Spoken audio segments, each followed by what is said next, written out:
How many of us are here?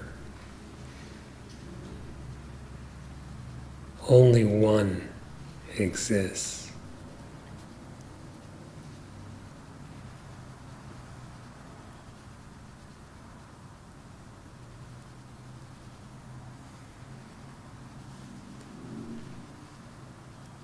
Individuality is an illusion composed of nothing. It is nothing.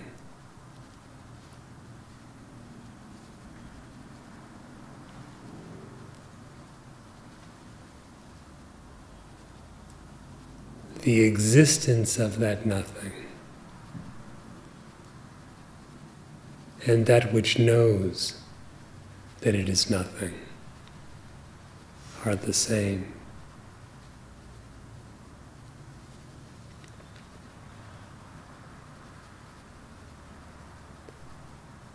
Only one exists. Such is the self. Such is Sri Ramana.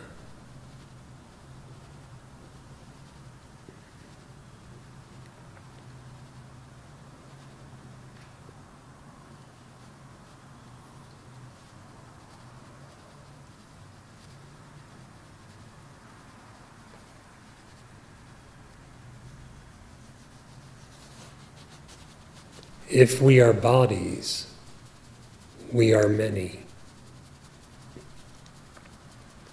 Are we bodies?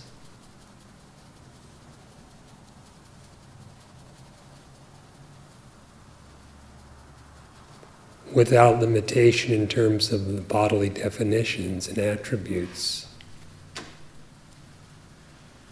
only one exists.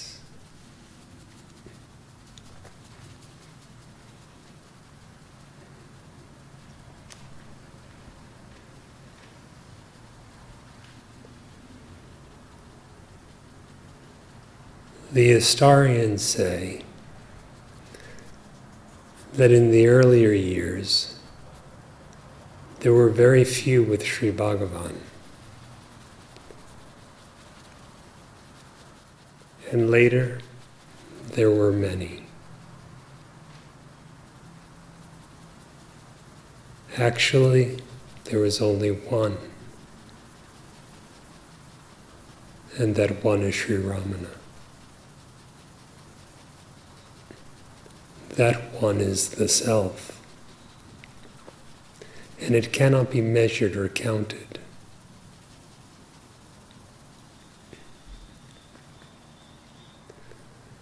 Similarly, how many are you?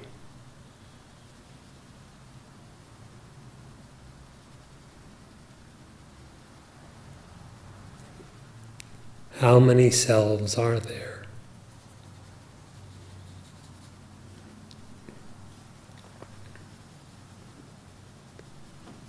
Is there one to be called the self and another to be called yourself?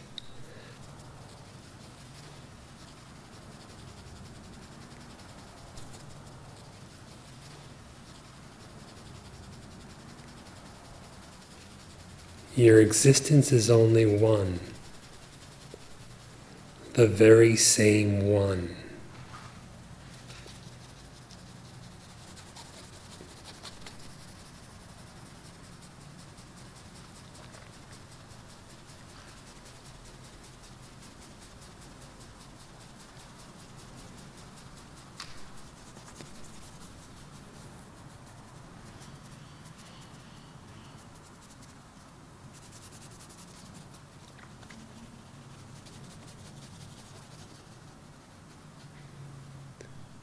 If the existence is only one, and that one existence is the self, the very same as Sri Ramana, where is there scope for ignorance?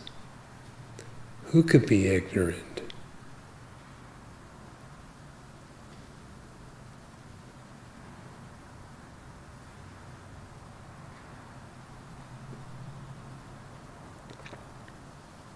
Where there is no scope for ignorance, where is the scope for bondage? who would be bound?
The one self alone exists eternally.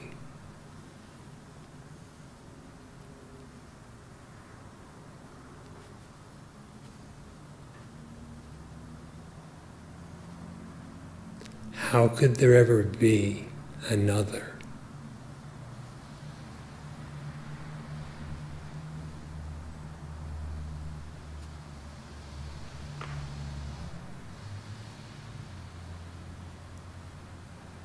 How many are there?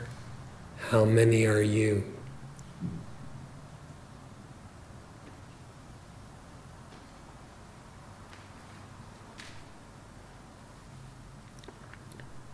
The one undivided existence is.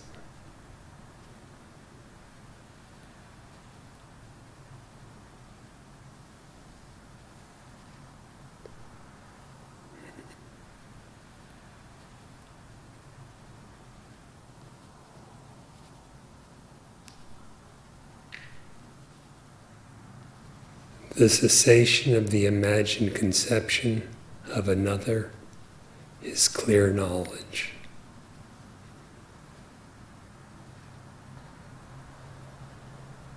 To know how this is so, inquire deeply within yourself. Who am I?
Thank you, Master.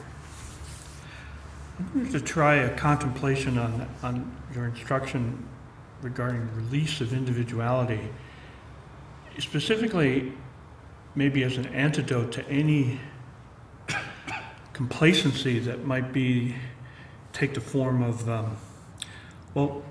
releasing individuality may not be quite so urgent if I could just push away this bondage and suffering and mortality and all of that.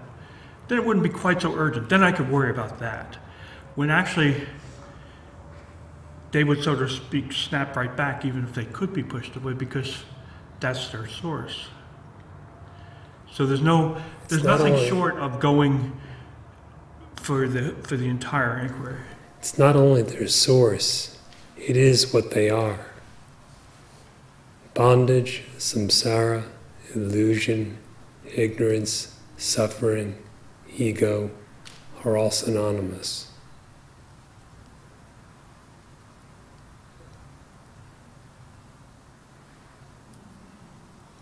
The relinquishment of the false individuality or ego consists in the inquiry that discerns if it exists to begin with.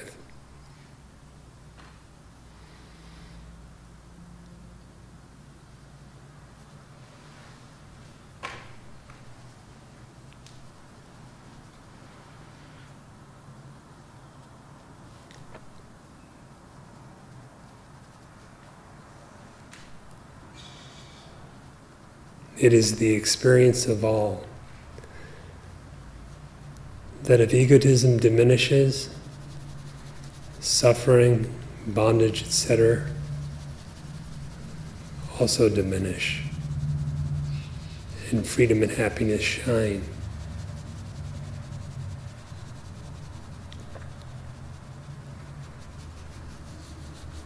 Conversely, if the ignorance of egotism increases, suffering, bondage, and delusion increase.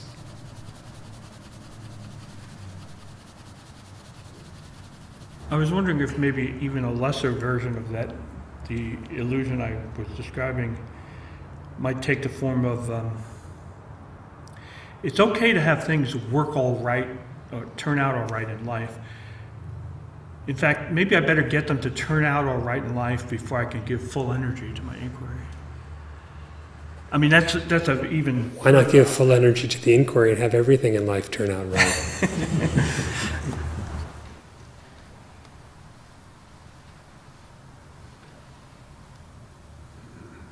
When we say it should turn out right, we mean we should be satisfied. We should be happy. How to be happy? That is the question.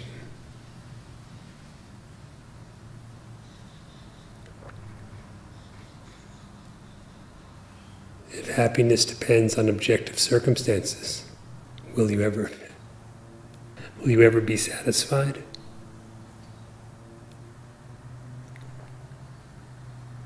If happiness is of the very nature of your being, will you ever be dissatisfied?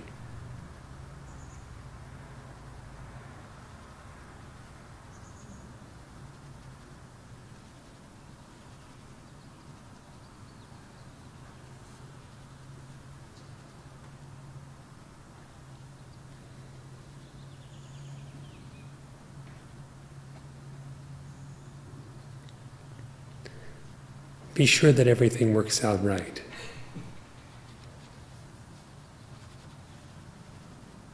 For that to be, you need to know what everything is.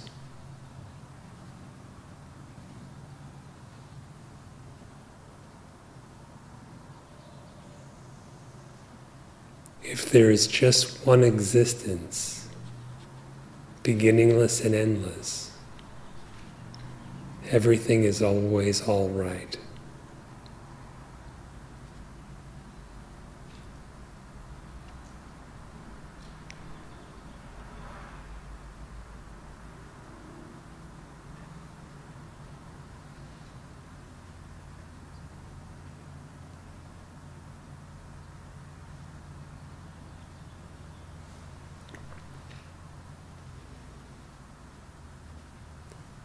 one should not neglect the attainment of the purpose of life or self-realization for the sake of some temporary illusion.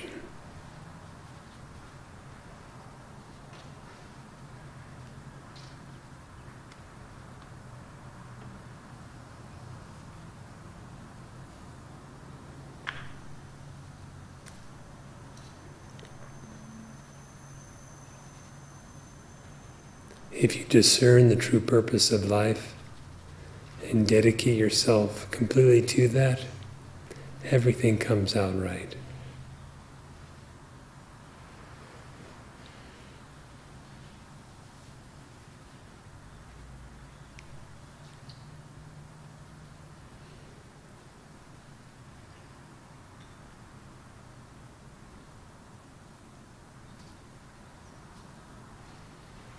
Based on what you mentioned earlier about exploring whether the ego self even exists, it would seem that, and it has been experienced by many, that there's also great value in not only the inquiry, who am I, which kind of the mind sometimes looks for a definition, a concrete, limited definition of that, but just simply, am I? Because the one identifies generally so strongly the I as being the body-mind system. Just, it seems that there's great value in the inquiry, am I? Just as you indicated earlier.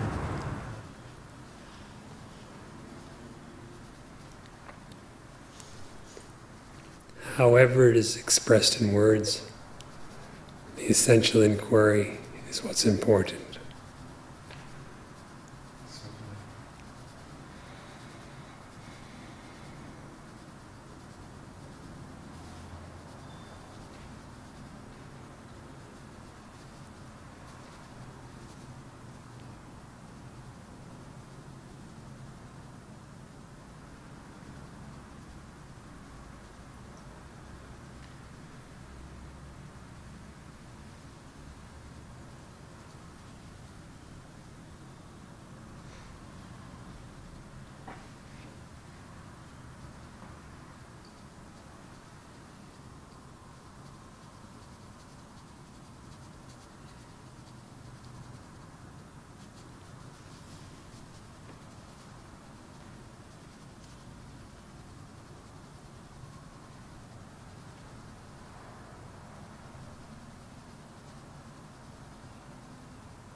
You mentioned being free of egotism, and you also said that if I see what it is, I feel a solid, that is, I feel a sense of individuality, that is the egoism. And with that feeling I have concerns, expectations, hopes, everything it's tied to that feeling.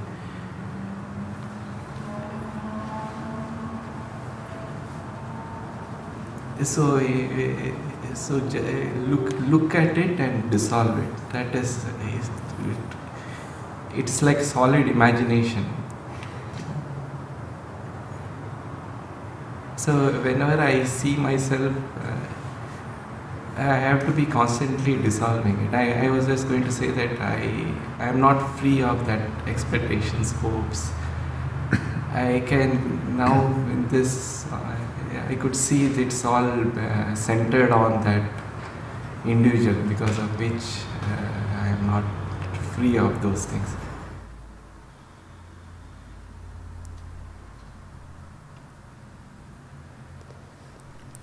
Yet if you are not the individual, but are actually the real self, all your desires and expectations turned outward towards objects were actually a search for yourself.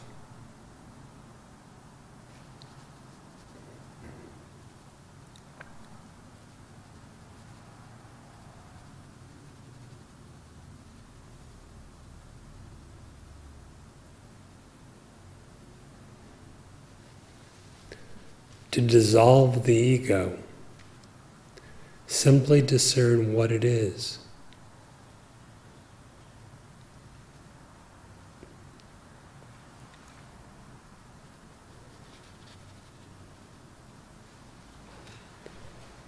If a rope has been misperceived as a snake, all that is necessary for us is to bring light in and see exactly what it is.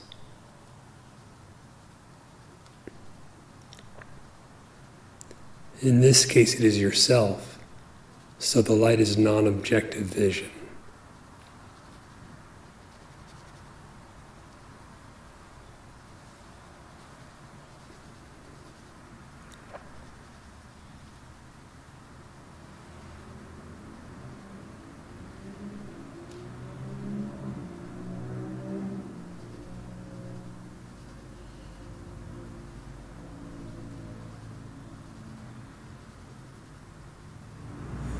That's where that consistent, when we say consistent inquiries, I am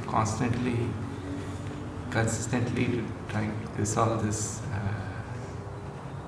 individual. Consistent inquiry is in keeping with constant knowledge. Where there is constant knowledge, where is the scope for ignorance?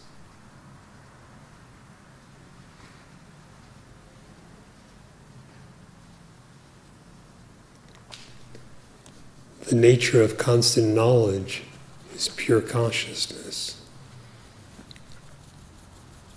that has no interruptions.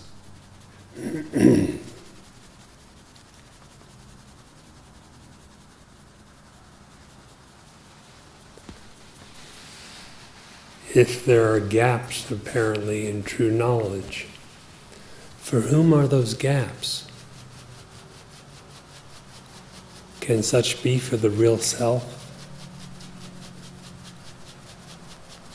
If not, can they actually be for another? Can you be another self? Like this should be the manner of inquiry.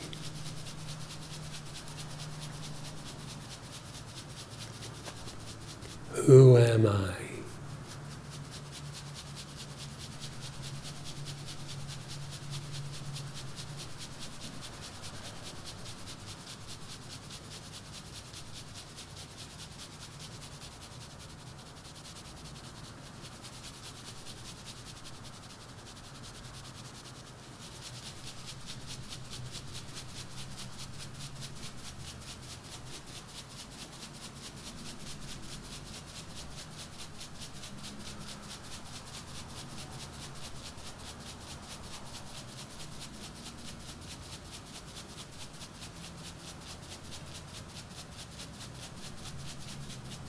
I started asking the question, who am I? I was going around kind of like a recording and looking around the outside world and saying, well, I'm not that tree, and I'm not that chair, so on and so forth. And I kind of got annoyed with that process. It seemed like I was being robotic, and it seems like I wasn't really getting very deep in it. So I didn't continue with that for a while. And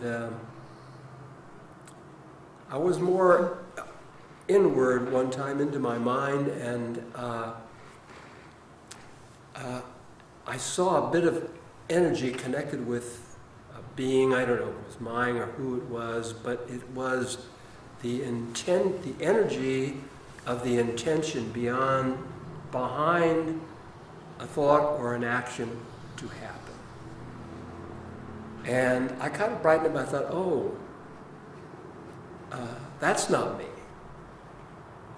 And I thought, well, that's the first time I really had an answer that really impressed me. I really liked, but I found out I had to go inward first, and I couldn't be just like repeating it over and over again as a record, kind of on the outside world in a very surface fashion. It didn't work that way. And then I realized, I says, well, from the time I stopped being repetitive and thinking, looking at things outside, until the time I had this, call it little illumination moment, it was probably weeks. And then as everyone was speaking today, I realized this, well, why does there have to be a time? From the time I say, who am I, till the time I come up with an answer. You know, and I was getting down on myself because I said, well, 5 minutes has gone by and I haven't thought of anything very interesting at all. So it just seems I don't necessarily have to think the word consciously. I just have to go in, and when something appears, I think that things will appear, and they will be kind of answers to it, which gets me further on the road. It's been my experience.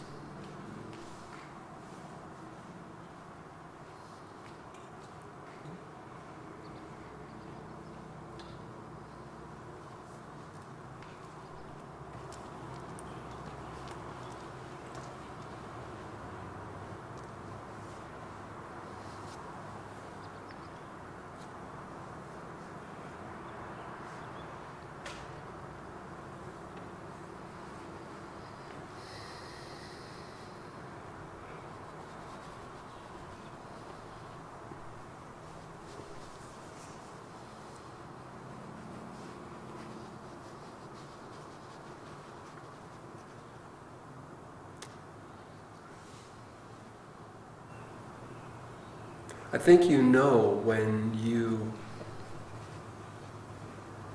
are traveling on the road towards the self and you hit upon something that may not be the ultimate one answer, but actually is something that's kind of like what this is the expression, an aha moment. Yes. I think there can be, why can't there be many of those? I don't know who could just think once and come up with one answer and then be an instantly illuminated soul.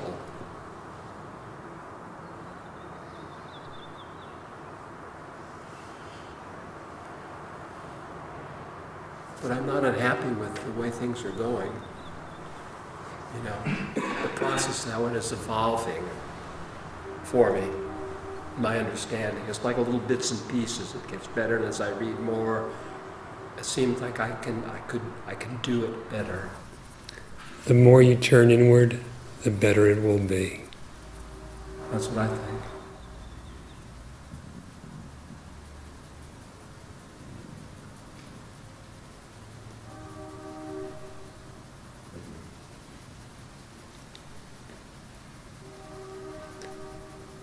What is important when attempting to inquire is to actually inquire.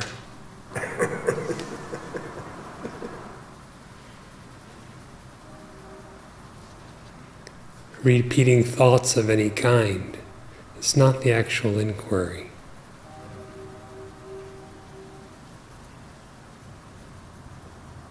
Now I'm actually inclined to look up the word inquire in something like the 11th volume Oxford Dictionary and just see the different definitions for inquire. I'm just curious about that now. I have the concept, but sometimes you can look at something and you can actually get a deeper grasp on inquire. That could help you.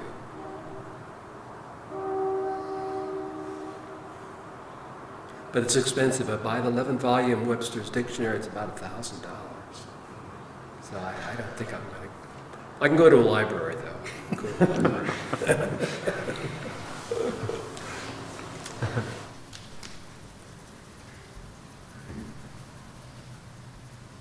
Yourself costs nothing. It is self-inquiry, after all. Though it costs nothing, it's worth more than all the treasures of this world.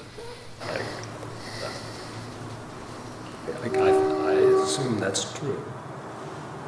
I'm pretty certain it is true.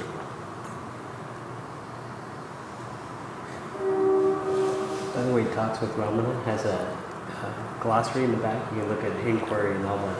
It's probably better than Oxford. Good, okay. Do that.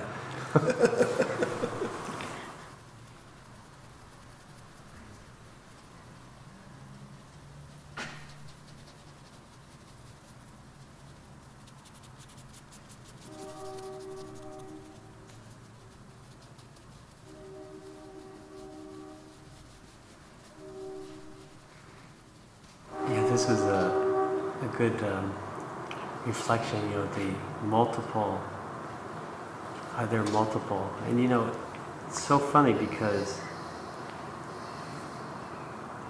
it seems like there wouldn't be multiple, but there are. But if I look at my belief, there are multiple. And, I have a storyline to them, included. It's like totally ridiculous, like the story is something with, bodies and relationships. It's like a novel or something, right? I don't even know if it's true because actually my memory isn't that hot. So, it kind of like people tell me something that happened, I could go, what? Really? Did that happen? Because to me, it didn't happen. But, so the novel is sort of, kind of changing the fiction part. But I believe... It's a novel subject to continuous editing.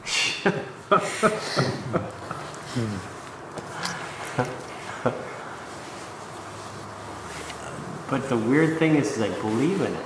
It's like, oh, this really, something occurred here. There was an occurrence. When you believe something is, either it's actually occurred or it exists in some way, where does that belief derive? From where?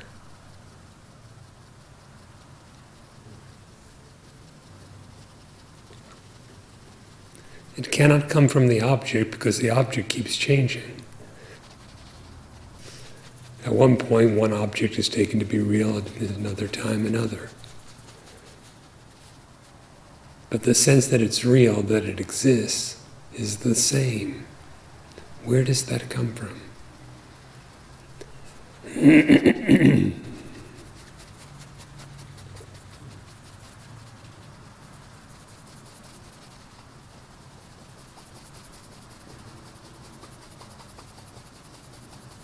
So what you're asking me is, it was good because I feel like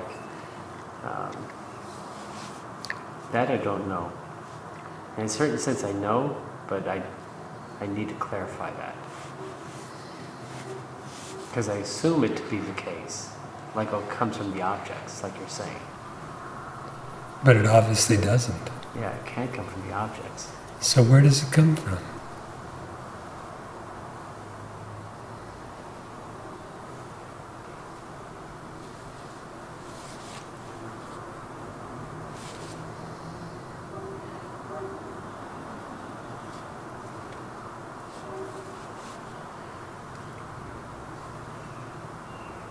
It wouldn't be a body. It wouldn't be a thought. The body and the thought are just other objects. Yeah. Because they don't hold the weight of that belief. They can't hold the... Because a thought actually can't hold... When a thought seems as if it is occurring or as if it is real, where does that sense of existing or reality come from? It can't come from the momentary thought. Yeah, because that's already objective. It seems like the belief has to come from something deep-rooted.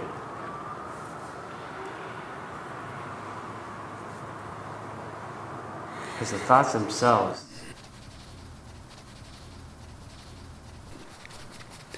That which is deeper than thought is you.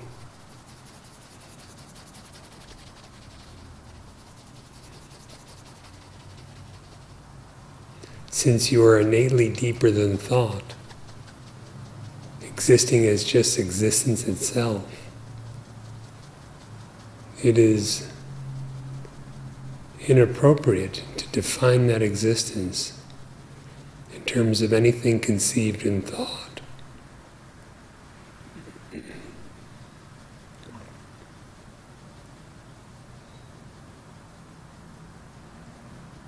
That's why it feels good, though, to, when you ask me that question, it feels good to reflect.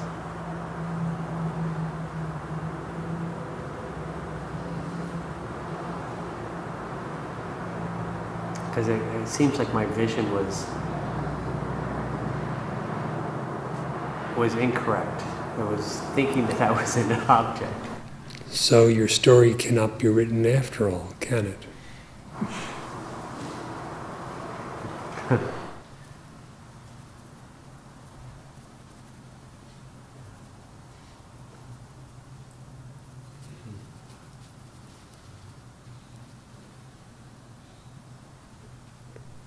A story has a beginning.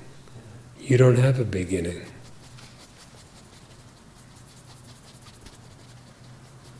A story is about something, but you are not something.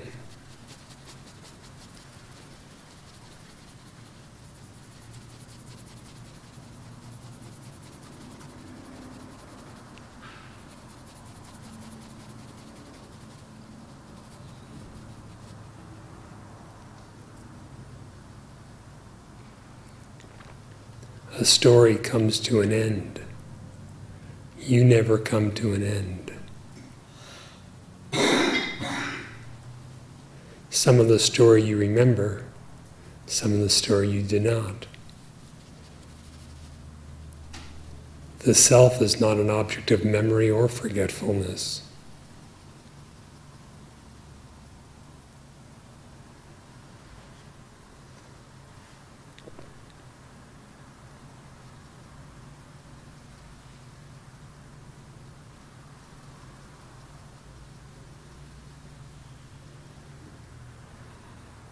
So how many are you?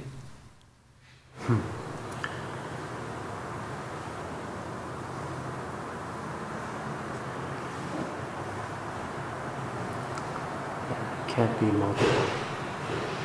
Wouldn't make any sense. You know, I can't say that I know that because I feel like I'm going to believe in it again. Who is the I in those statements?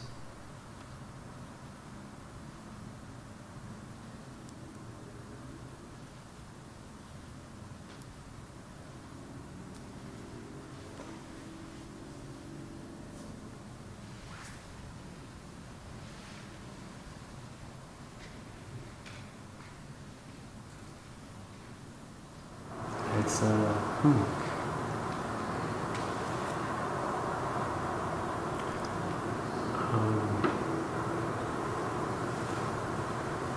their bodies with thoughts. In other words, But bodies and thoughts don't constitute identity.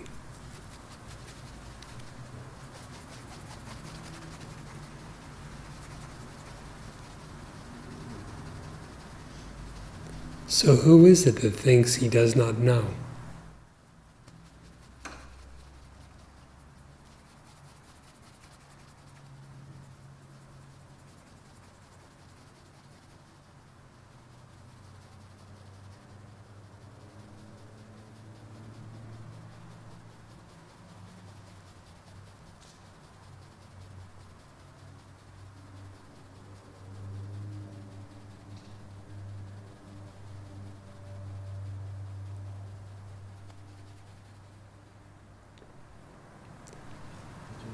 If there is only one existence, there can be no non-knowledge at any time.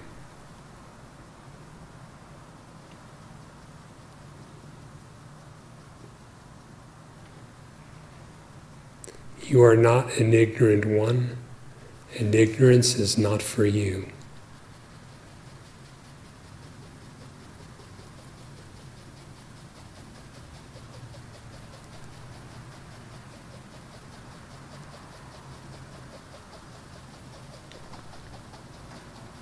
If we are not bodies, there is only one self, one existence.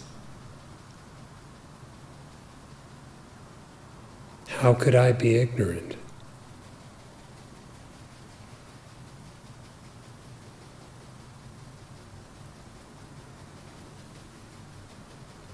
That one existence is the undivided consciousness.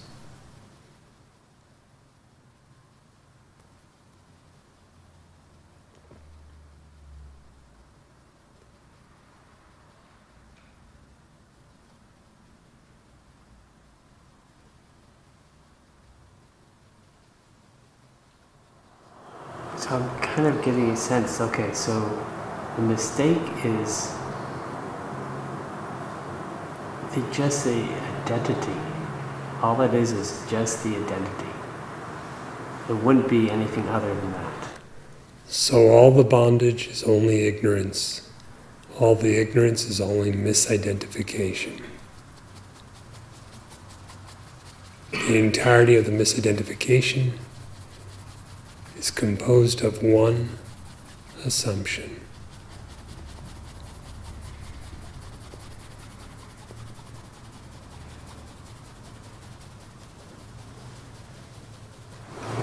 One? Yeah. Yeah. Yeah, it boils down to one assumption, because that's the connecting dot.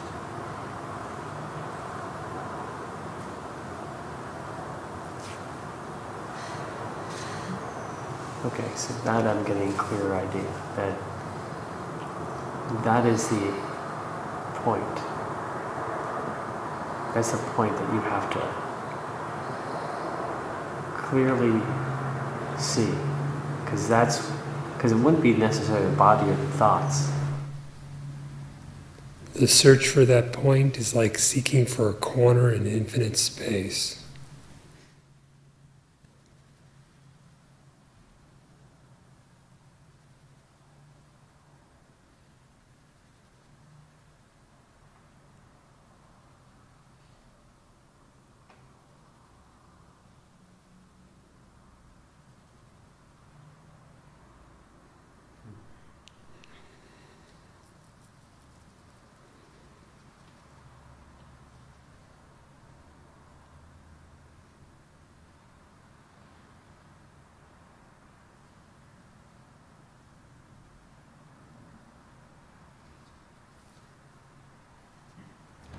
Would you say that inquiry and renunciation are the same?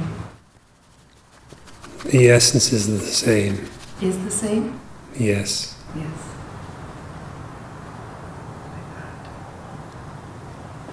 There's been a little bit of a theme of this week of right living. What is the right way to proceed, or what to do, what not to do, or the right thing to do, the wrong thing to do, right way to live, the wrong way to live. And my experience seems that inquiry just wipes that all away. And what? Inquiry reveals that you are not the performer of action. Yeah. I'm just noticing that the deeper inquiry goes, or it seems like it's synonymous with the deep letting go in the inquiry. And so, certain aspects of my business, there won't be any attention there to them at all for like a few weeks.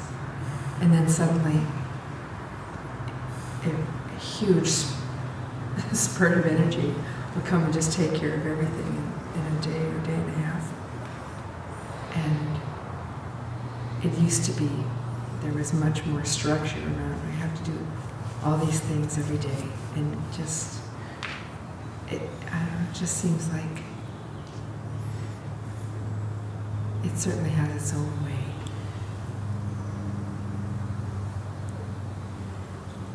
Okay, I just want to... Renunciation is the detachment born of the profound knowledge of the nature and source of happiness. So it's not renunciation of things. It's basically... No, it's renunciation of egotism. Right. Okay.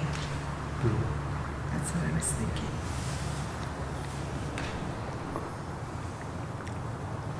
I just want to ask you one more thing, and that is,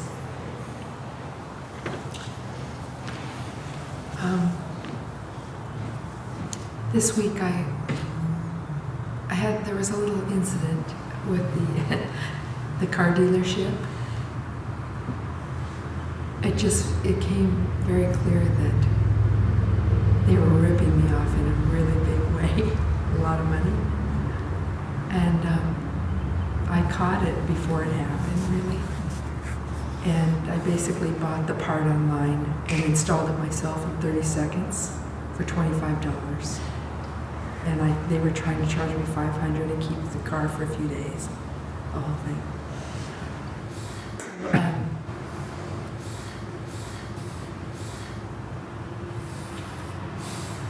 You know, I was happy that I caught it and I was able to do it myself. It was rewarding. But then a huge rage came up after the fact. And I just thought, you know, I'm sure this is all body identification, but that theme of the right thing to do, the moral thing and the not moral, you know, the corrupt action and then the not the right way. So I went into the dealership with the force of the 10 universes behind me, very calmly sat down and let them have it. In a calm way, very direct. And, but it stayed with me for a few days because there was so much power. And that amount of power scared me a little bit. I mean, I didn't like throwing chairs around the room or anything like that. It was just a very direct communication. And then I left, you know, it was, but I think it's... Regardless of the form of the communication, did you lose your peace at any point? Well, I'll say that sense of power that was with me there for those few days, that there was no fear whatsoever. And I just saw the whole huge, you know, supposedly powerful dealership, shiny new dealership, as just a total charade, and just seemed, there wasn't any fear at all. And maybe a sense of, I enjoyed that power a little bit. but I wanted to inquire about it because it's not an everyday event. I just wanted to ask you about that. Real power lies in the wisdom that shows you detachment from all things in this world.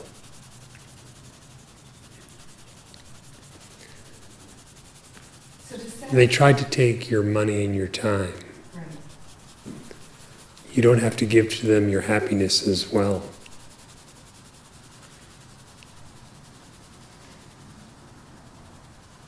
So does that mean not following through with going in to talk to them about it? Not necessarily. Whether you talk to them or not, for peace and happiness to be unbroken, there must be complete detachment. So, maybe I'm still feeling that a little bit. So, where was the attachment? If you were unhappy in any way, there was attachment.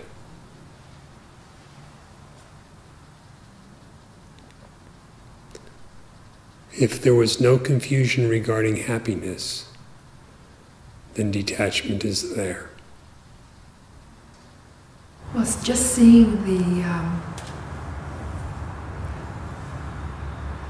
maybe it was seeing that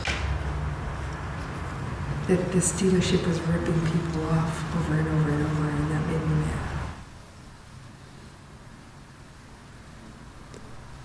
They may be, but are you going to lose your happiness over that?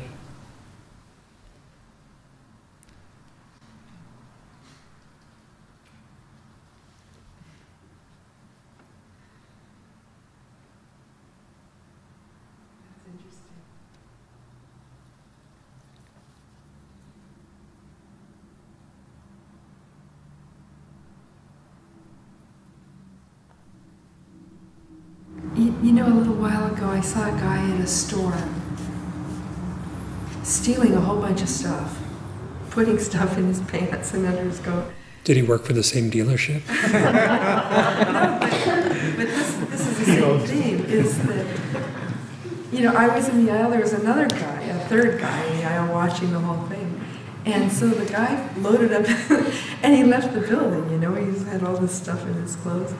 And the other guy next to me ran after him, and you wanted to tell the manager, and I was just like, whatever. It's like it didn't seem to bother me at all. But this other situation did bother me. You know, it just... Not being bothered by something because it concerns somebody else and not yourself is not to be equated with detachment.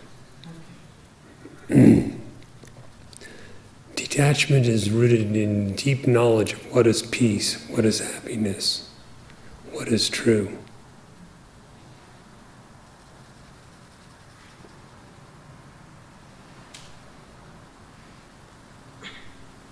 It cannot be called detachment just because somebody else's property is stolen.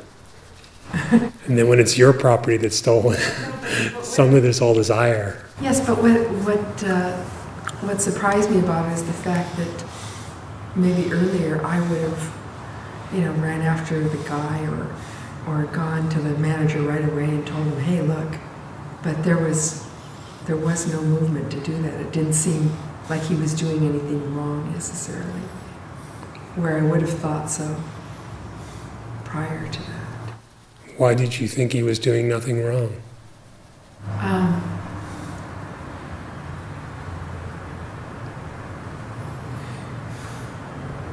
It's not that I didn't think he was doing anything wrong, it's just that it was more clear who was playing all the parts in the moment.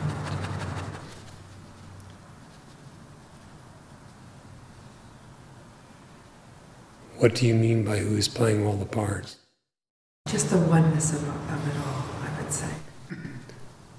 If one God was playing all the parts, that same God that is involved in stealing the items also makes the report about the item stolen and apprehends the thief.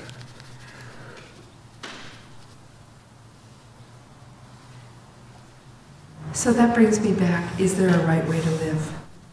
Honestly.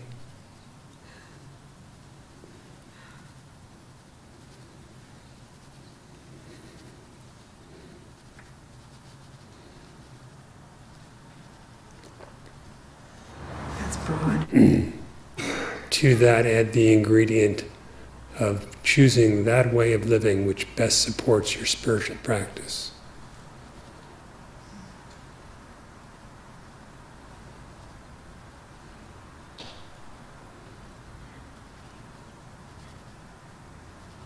If you put it that way, I probably never would have returned to the dealership at all. It'd just be excess energy for no reason. I mean, not where I want to put my energy. Whether you spoke to them or not, you would still need to know the deep source of unalterable peace and happiness, and abide firmly in that, as that.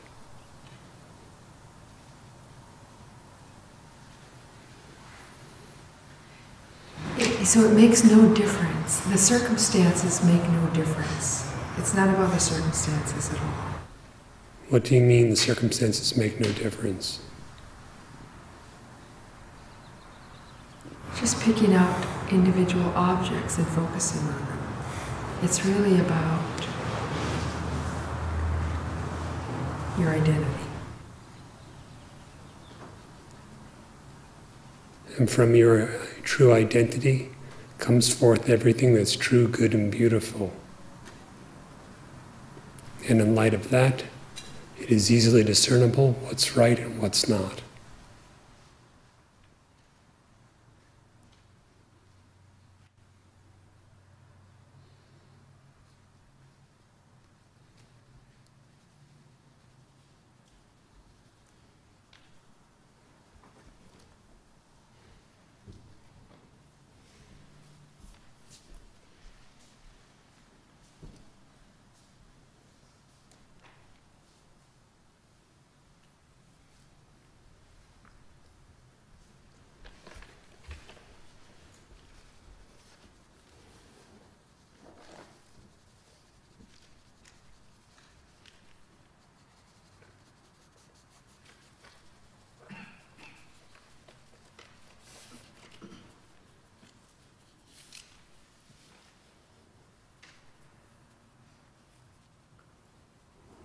जनक उवाच अहो निरञ्जनशान्तो बोधोऽहं प्रकृतेः परः एतावन्तमहं कालं मोहेनैव विडिम्बतः. Janaka said, "Oh, I am spotless, tranquil, pure consciousness, and beyond nature. All this time I have been merely duped by illusion."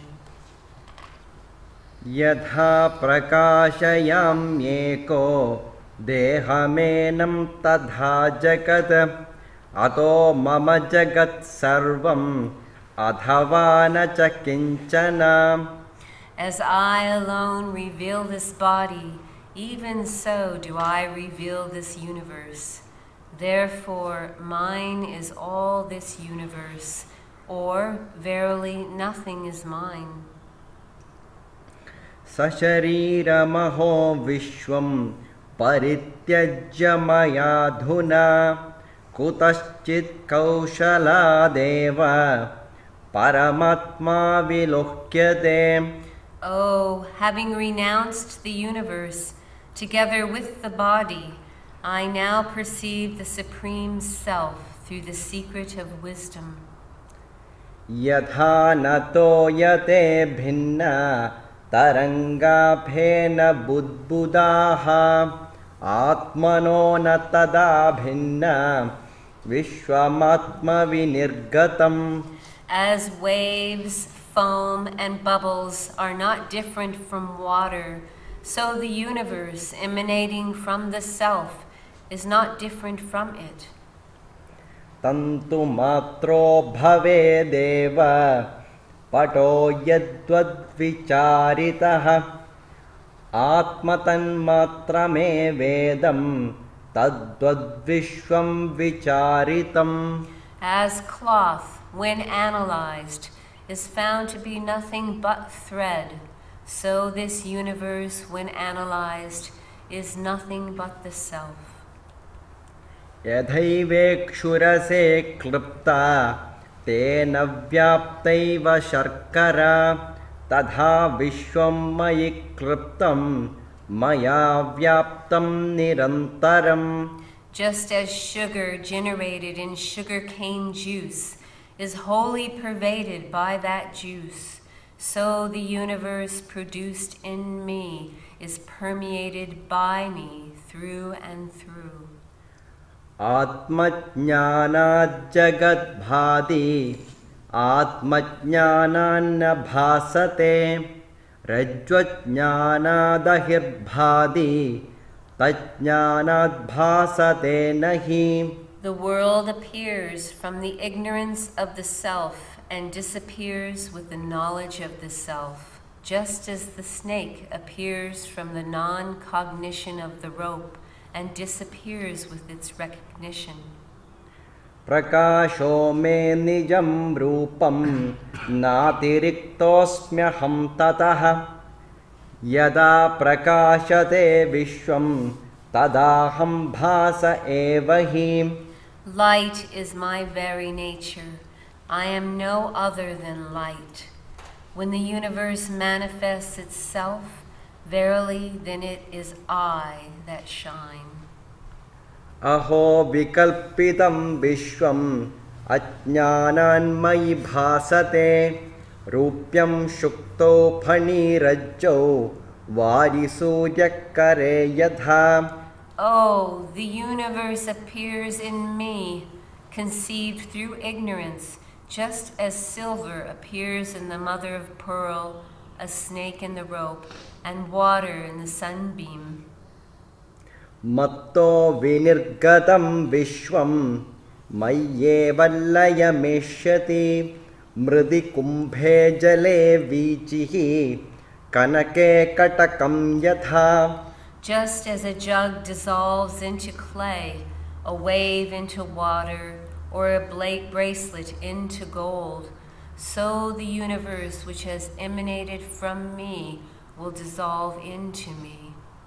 Aho aham namo mahyam vinasho yasya nasti me brahmadistamba paryantam jagannashepi tishtataha. Wonderful am I, adoration to myself, who know no decay and survive even the destruction of the world, from Brahma down to a clump of grass. Aho aham namo mahyam koham deha vanapi kinkwachin naganta naganta vyapya vishwam avasthitaha. Wonderful am I, adoration to myself, who though with a body am one, who neither go anywhere nor come from anywhere, but abide pervading the universe.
ஆகமகம் என்றறியும் புத்திதானே அலைகின்ற ஜீவனென அறையலாகும்.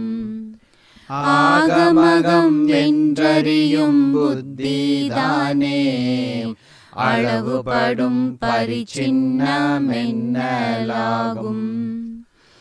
ஆகமகம் என்றறியும் புத்திதானே அனந்தவித சோகமென அறையலாகும். ஆகமகம் எனும் அந்த புத்தியான்றும் அணுவுமிலை உள்ளதெல்லாம் பிரம்மம் தானே. ஆகமகம் என்றறியும் புத்திதானே அளவற்ற சங்கமென அறையலாகும். ஆகமகம் என்றறியும் புத்திதானே அமர்ஜனன சரமரணம் என்னலாகும்.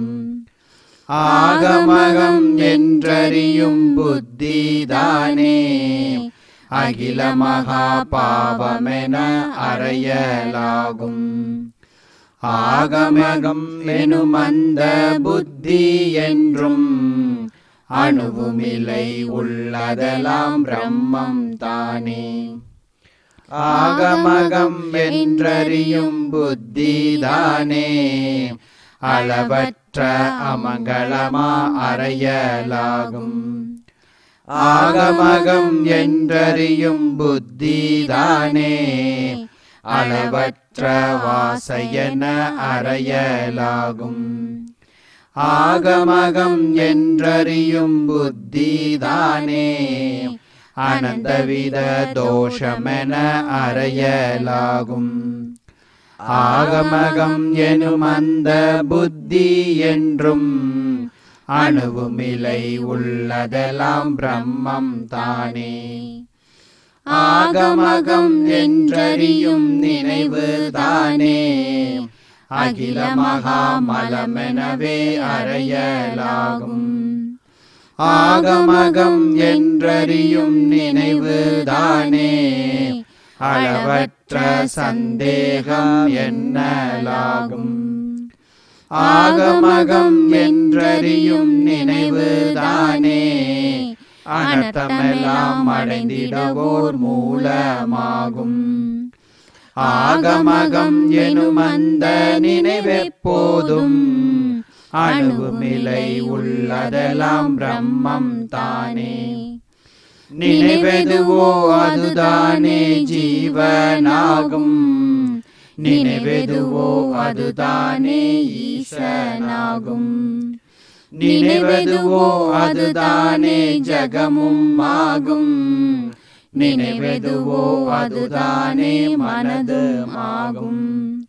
நினைவெதுவோ அதுதானே காமமாகும். நினைவெதுவோ அதுதானே கர்மமாகும். நினைவெதுவோ அதுதானே துக்கமாகும். நினைவெதுவோ அதுதானே அனைத்தும் மாமே. நினைவின்றி நிற்பதுவே அகண்டமாகும். நினைவின்றி நிற்பதுவே நிஷ்டையாகும். நினைவின்றி நிற்பதுவே ஞானமாகும். நினைவின்றி நிற்பதுவே மோட்சமாகும். நினைவின்றி நிற்பதுவே சகஜமாகும். நினைவின்றி நிற்பதுவே பிரம்மமாகும். நினைவின்றி நிற்பதுவே சிவமும் ஆகும்.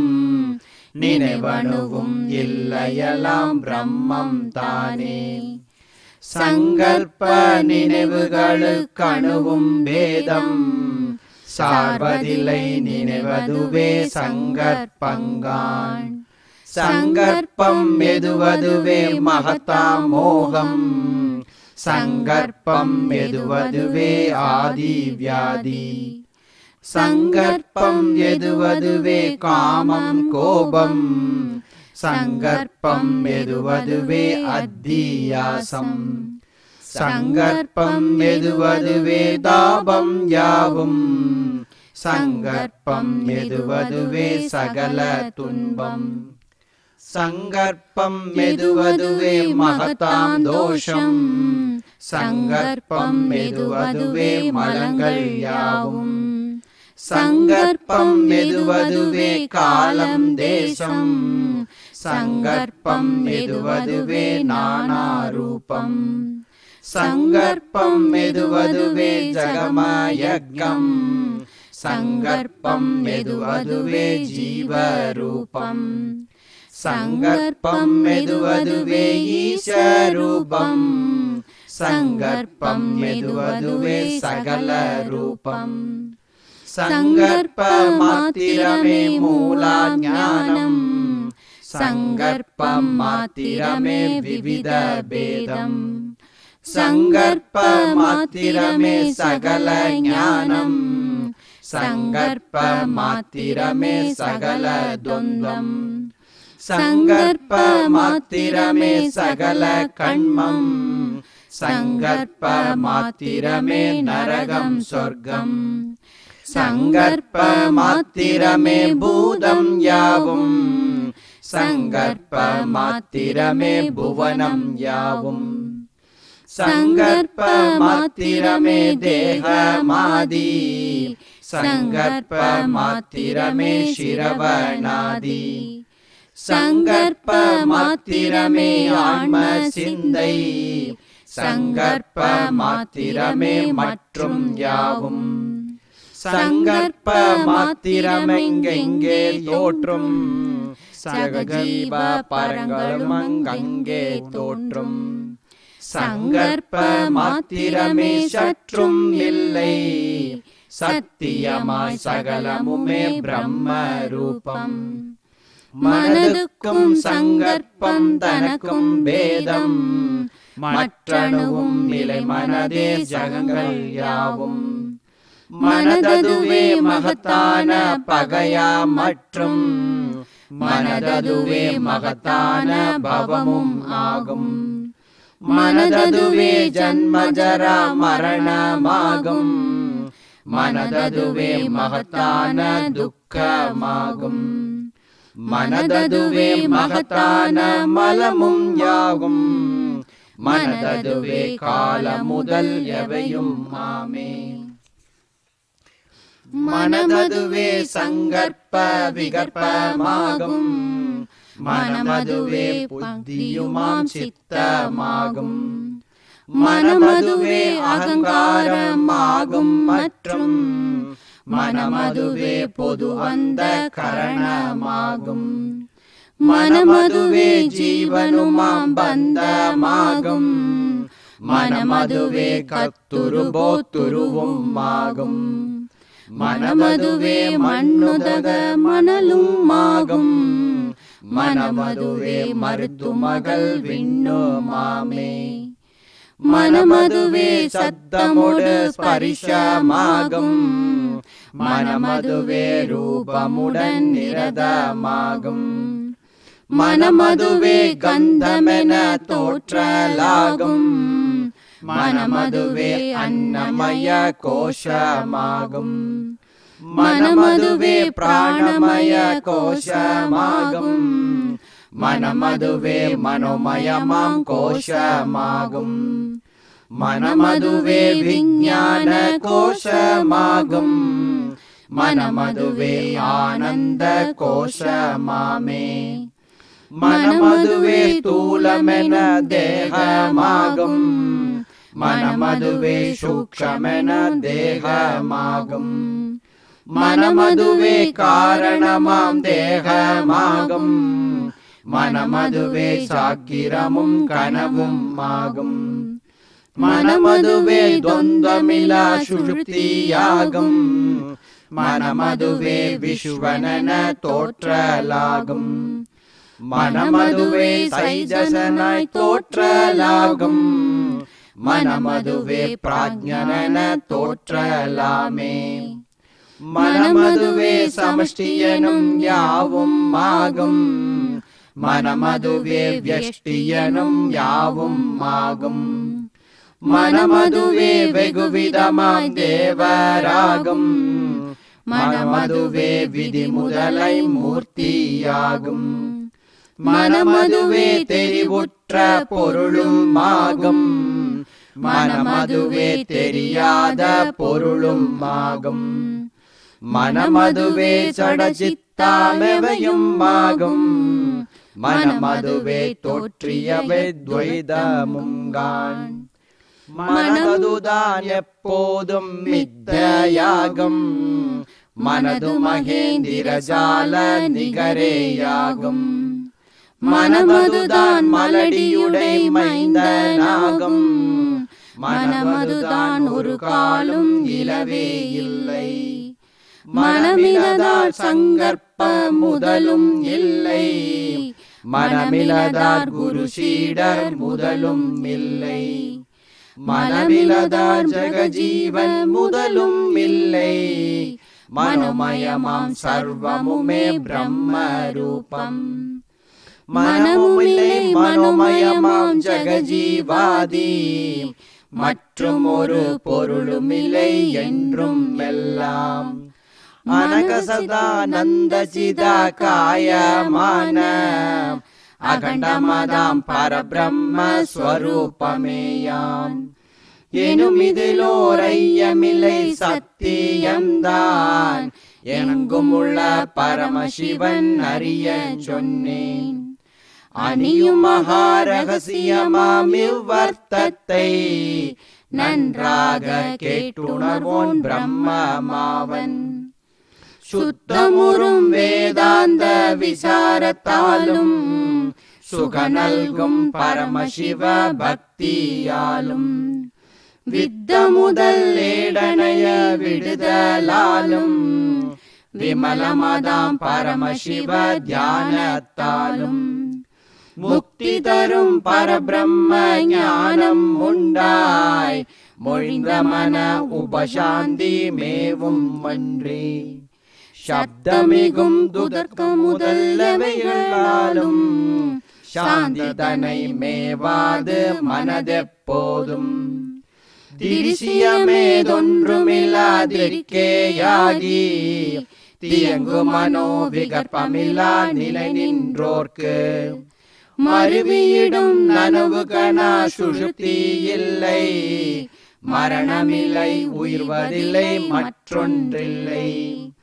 பிரிவரவே மனது வெறிதிருக்கும் நிஷ்டை பெருமையினை என் சொல்வோம் என்று வண்ணம் பரிவுடனே ரிபு முனிவன் நிதாகனுக்கு பரமார்த்த உறுதியினை பகர்ந்தானன்றே